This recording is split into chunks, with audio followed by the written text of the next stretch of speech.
Bonjour, je me présente, je m'appelle Christelle Véraud, je suis sage-femme enseignante. Je vous présente Madame Rivière, qui est directrice des écoles de sage-femme de l'AP-HP. Je suis désolée, j'ai couru pour traverser la cour, pourtant elle n'est pas très grande.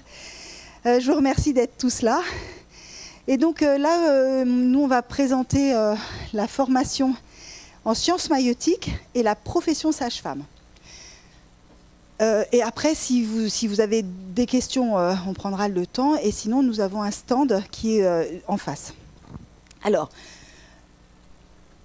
la profession sage-femme, ce qu'il faut savoir, c'est que c'est une profession médicale. Malgré tout ce qu'on pense, il y en a qui disent c'est paramédical, etc. Non, nous sommes médicales. Par contre, nous avons des compétences qui sont définies. Alors, ça veut dire quoi? Ça veut dire que nous nous occupons de tout ce qui est physiologique.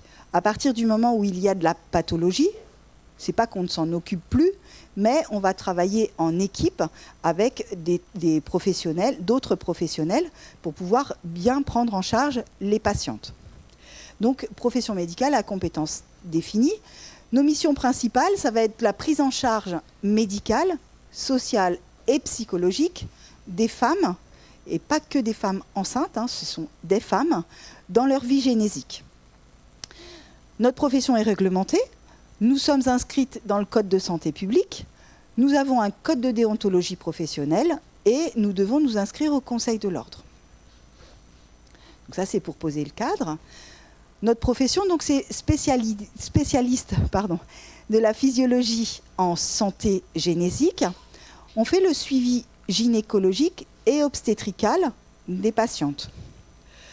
On va dépister les pathologies dans le cadre de la physiologie. Bien évidemment, il faut connaître la pathologie pour savoir la dépister, sinon ça ne marche pas.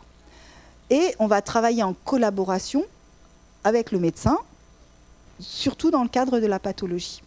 Donc la sage-femme est responsable, on est responsable de ce qu'on fait, et on est indépendante dans notre champ d'exercice. Alors, au niveau de notre exercice clinique, on a le suivi gynéco de prévention, donc tout ce qui est prévention des cancers, etc. On peut faire des interruptions volontaires de grossesse. On a le suivi médical de la grossesse, avant que la patiente soit enceinte, à partir du moment où elle se dit « Ah tiens, je voudrais être enceinte. » Ok.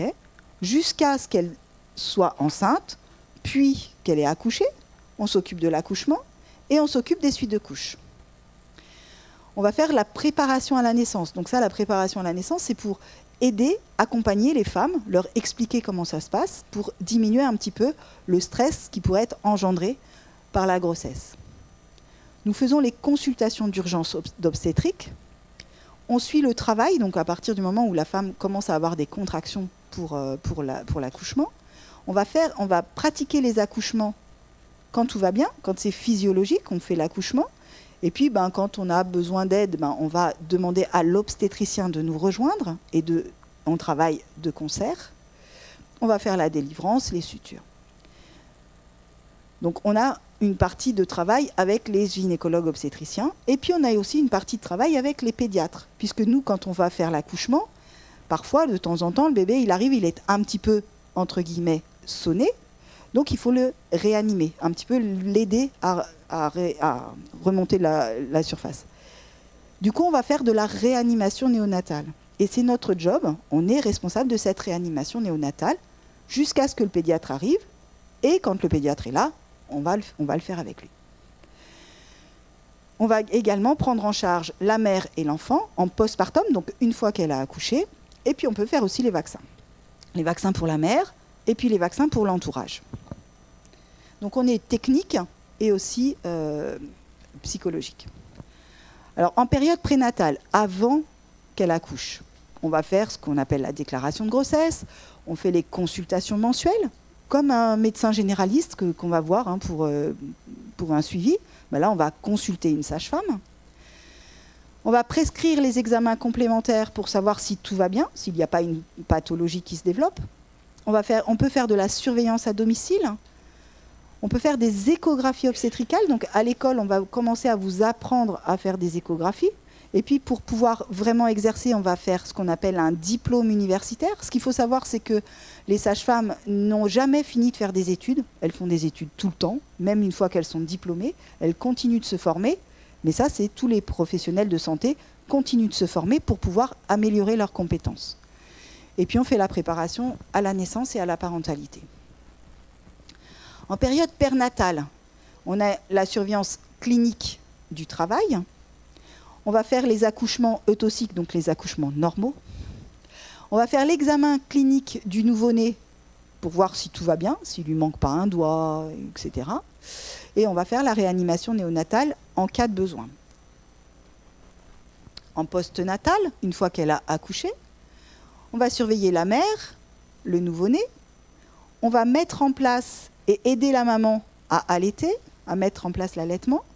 On peut faire la visite postnatale, donc à distance de l'accouchement, pour pouvoir prendre en charge la maman, voir si tout revient à la normale. Et on peut faire de la rééducation périnéale. Parce que quand on accouche par le vagin, ça se distend un petit peu, on a besoin un petit peu de tout remettre en place. Donc ça fait partie de nos compétences de faire de la rééducation périnéale. On s'occupe également de la santé génésique des femmes, c'est-à-dire au niveau gynéco, comment ça se passe. Donc au cours de la vie génitale de la femme, on va avoir tout ce qui est consultation d'orthogénie, donc on peut prescrire la contraception, on peut faire des interruptions volontaires de grossesse. On a également tout ce qui est consultation de suivi gynécologique avec les préventions, les cancers.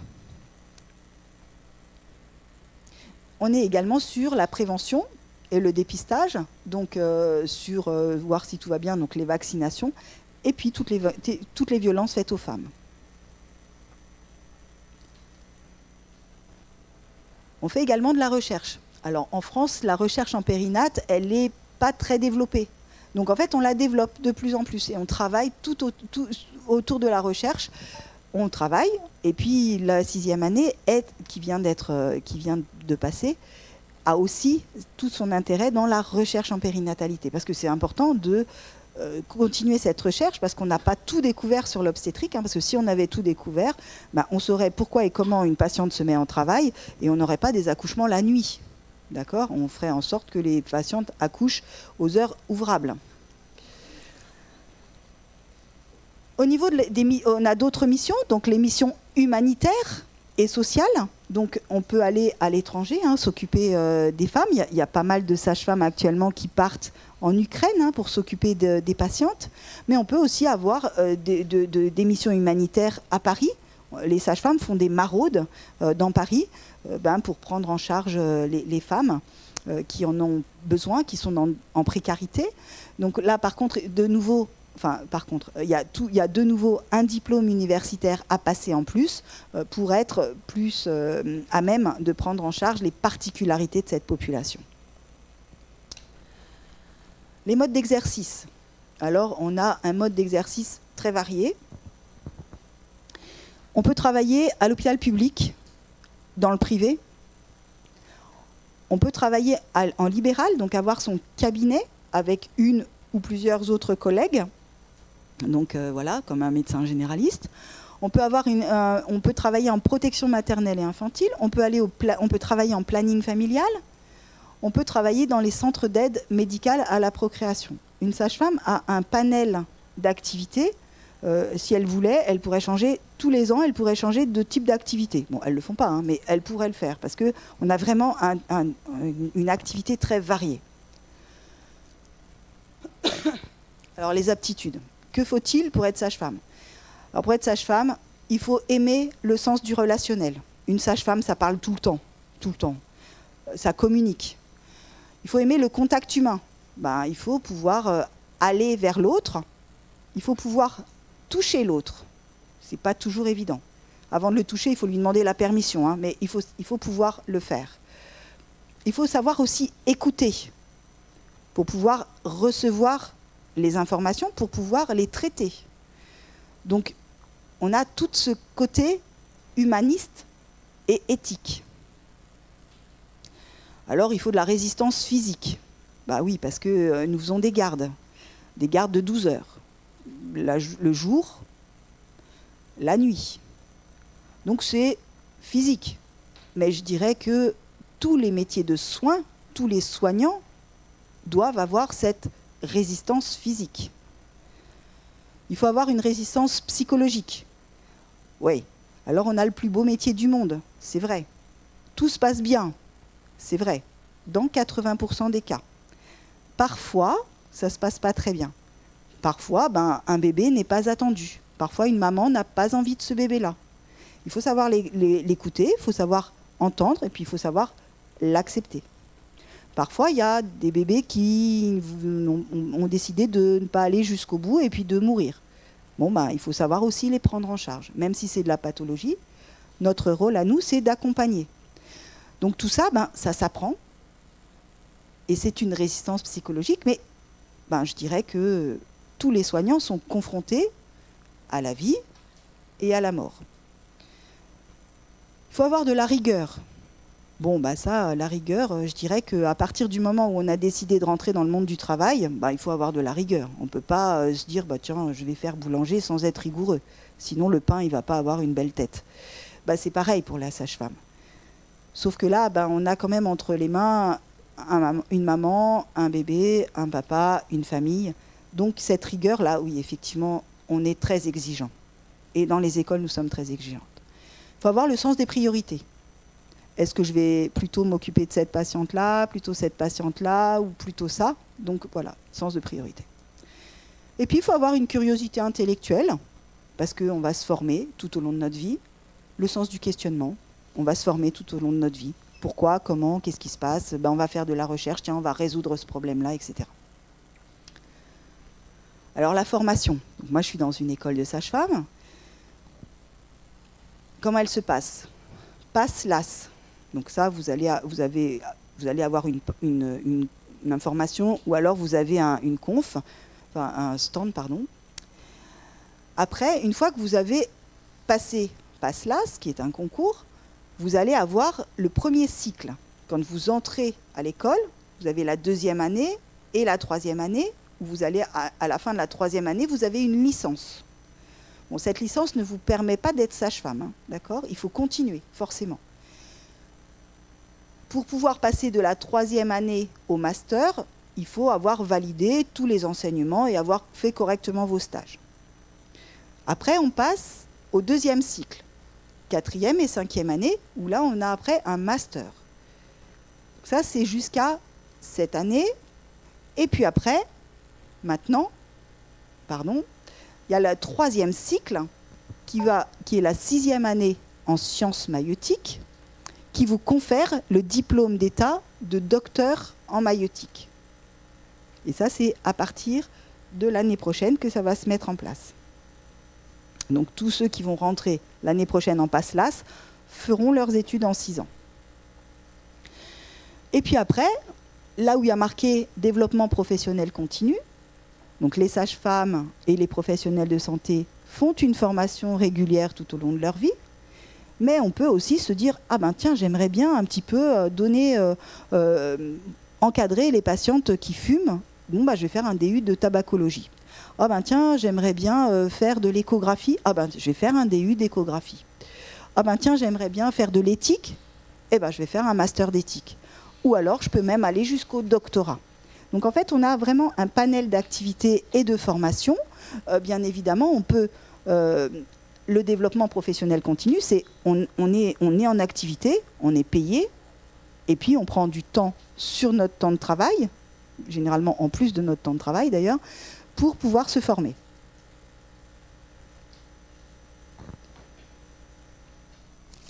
Alors la formation, sur le premier cycle, nos études, il y a des cours, des stages, donc théorie, stage. C'est un petit peu de l'alternance. Dans la théorie, donc ce sont les connaissances médicales générales, parce qu'il faut connaître comment fonctionne un organe pour savoir dépister quand il ne fonctionne pas bien. On va travailler sur la physiologie obstétricale, la pédiatrie, la gynécologie, de la santé publique, les sciences humaines avec le droit, l'éthique, l'anthropologie.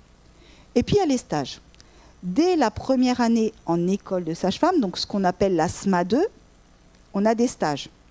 Donc ça commence avec 10 semaines de stage. Un premier stage qui est plutôt général pour connaître comment fonctionne un hôpital, pour pouvoir aller faire des soins infirmiers dans un autre secteur que la maternité. Parce qu'une fois que vous avez fait ce premier stage de 4 semaines, après ce sont que des stages d'obstétrique, de pédiatrie et de gynécologie.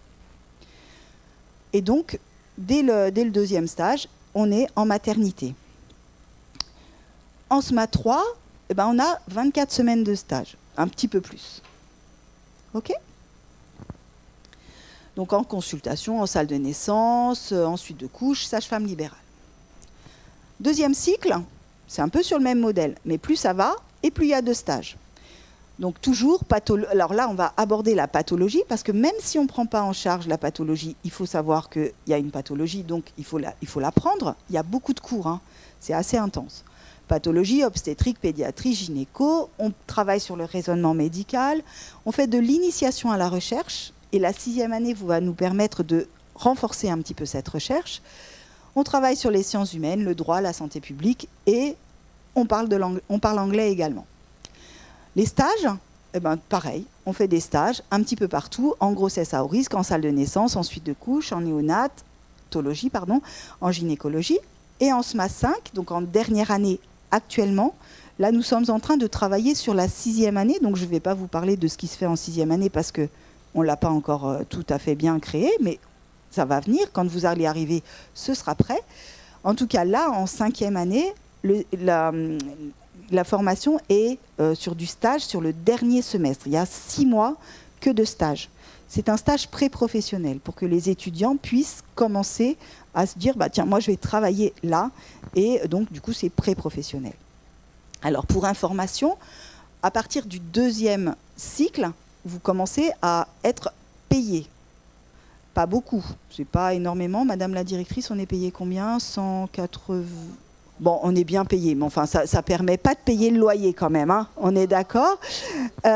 Et par contre, ce qui est bien, c'est qu'actuellement se développent ce qu'on appelle les contrats d'apprentissage, qui permet, ce sont les hôpitaux qui vous donnent un salaire, entre guillemets, qui peut aller de 500 à 1000 euros, pour pouvoir, tout le long de vos dernières années d'études, et en contrepartie, par contre, vous devez travailler avec eux les années après votre diplôme.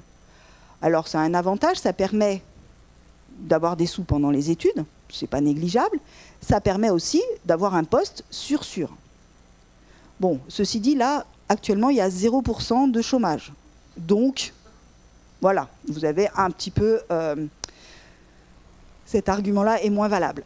Alors, l'école de sage-femme, je vous présente Monsieur Tarnier, qui est sur la façade de notre école, qui se trouve au niveau de Port-Royal. On a une équipe administrative avec actuellement 2 secrétaires, un intendant. Au niveau pédagogique, nous sommes 8 sages-femmes enseignantes et nous avons une directrice pour les 2 écoles de sages-femmes de l'assistance publique des hôpitaux de Paris. Pour une promotion, ce sont des promotions d'une 40aine d'étudiants. Voilà, 40 étudiants, donc de toutes petites promotions. Et chaque étudiant a un suivi personnalisé avec une sage-femme enseignante. Donc en fait, on est plus sur du compagnonnage. On vous connaît par cœur. Et puis on vous aide et on vous accompagne tout au long de ces études qui sont quand même assez rudes. Pour les lieux de stage, vous allez dans des lieux de stage de Paris et de la périphérie. Ce n'est pas vous qui trouvez les lieux de stage, c'est nous qui vous aidons à aller dans ces lieux de stage. Et puis on fait en fonction un petit peu de vos habitations. Mais on ne veut pas que vous fassiez tout votre cursus sur un seul et même lieu de stage, parce que ça n'a pas d'intérêt. C'est quand on est jeune qu'il faut aller voir un petit peu partout ce qui se passe. Donc on a mutualisation des écoles de stage, des stages entre les écoles de l'Île-de-France. Les sites d'enseignement, donc hôpital Tarnier à côté de Port-Royal, on a une salle de cours, donc c'est pas suffisant. On a aussi des cours à Cochin et aussi des cours dans cette université. Et au Saint-Père qui se trouve à Saint-Germain-des-Prés. Et puis notre pédagogie, on est vraiment beaucoup axé sur tout ce qui est simulation clinique haute et basse fidélité. Pour en savoir plus, vous avez tous les liens, donc Ordre des sages-femmes, l'ANESF, ce sont les étudiants, le CNSF et tout ça. Ça, vous pouvez l'avoir sur le site de l'université sans aucun problème. Voilà, c'est tout ce que je voulais vous dire. Est-ce que vous avez des questions ? Alors, si ce sont des questions personnelles, après vous nous rejoignez là-bas. Mais si ce sont des questions que je n'ai pas abordées, alors par contre, il va falloir parler très fort parce que je suis un peu vieille. Alors, une fois qu'on a passé le concours, on rentre dans une école. Il n'y a plus de concours jamais, d'accord ? Mais il faut quand même avoir un niveau qui est... voilà, on peut pas... voilà. Donc, il faut avoir au moins 10. Et puis, on passe comme ça. Mais c'est mieux d'avoir plus parce que si on n'a que 10, ça veut dire qu'on n'a pas tout bien appris et du coup, on n'est pas très bon pour la prise en charge. Donc on vous incite à avoir un petit peu mieux. Mais il n'y a pas de... Voilà, on peut redoubler, ça peut arriver, hein, on peut avoir un coup de fatigue. C'est quand même pas fastoche hein, comme étude. Donc on peut redoubler. Mais voilà, c'est pas génial. D'autres questions ? Il y a 35 écoles de sages-femmes au total. On est là jusqu'à 18h. Oh non, 17h30. Oui. Et, en sortant, vous pouvez aller... On vous attend, pas de panique, pas de panique. Ok, merci de m'avoir écouté, je vous souhaite une bonne fin de journée.